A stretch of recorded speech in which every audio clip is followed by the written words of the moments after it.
Assalamualaikum warahmatullahi wabarakatuh. Selamat pagi semuanya.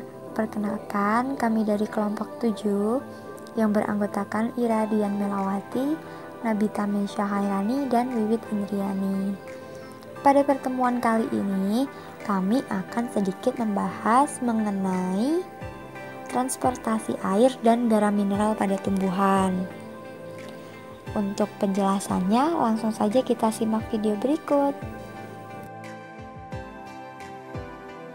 Transportasi air dan garam mineral pada tumbuhan. Mineral yang ada di tanah larut dalam air sehingga menghasilkan larutan garam ketika tanah disiram. Karena jumlah air yang diberikan ke garam cukup besar, larutannya akan menjadi larutan garam encer.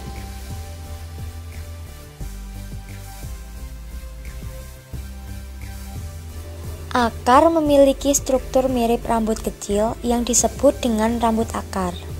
Rambut akar ini berasal dari sel-sel epidermis lapisan tunggal.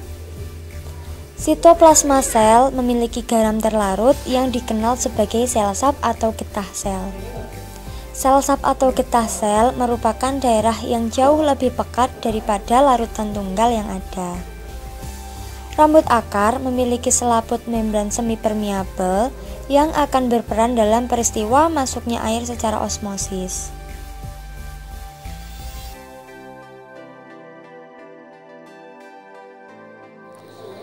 Bagaimanakah air dapat sampai ke daerah akar, batang, dan daun?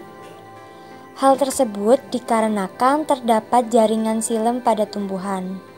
Pada awalnya, air pada tanah akan diserap oleh rambut-rambut akar menuju ke jaringan silem pada akar.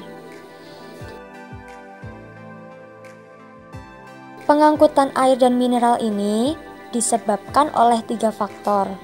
Yang pertama, tekanan akar, ada kapilaritas batang, dan daya isap daun. Yang pertama adalah tekanan akar. Tekanan akar terjadi karena pergerakan air secara osmosis. Osmosis adalah gerakan air dari larutan yang kurang pekat ke larutan yang lebih pekat melalui membran selaput semi-permeabel. Karena tekanan akar ini, maka akan mendorong air ke pembuluh kayu di batang. Naiknya air ke pembuluh batang karena disebabkan oleh kapilaritas batang. Kapilaritas adalah interaksi antara permukaan singgung dari suatu bahan cair dan bahan padat, sehingga menyebabkan naiknya cairan ke dalam tabung yang sempit yang terjadi karena zat cair tersebut membasahi dinding tabung lalu tertarik ke atas. Selanjutnya, daya isap daun.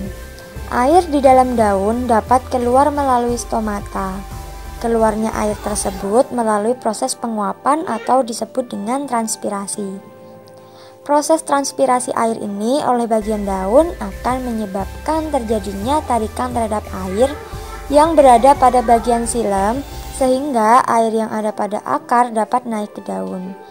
Tekanan yang diberikan oleh molekul air ini kemudian diserap oleh rambut akar disebut dengan tekanan akar.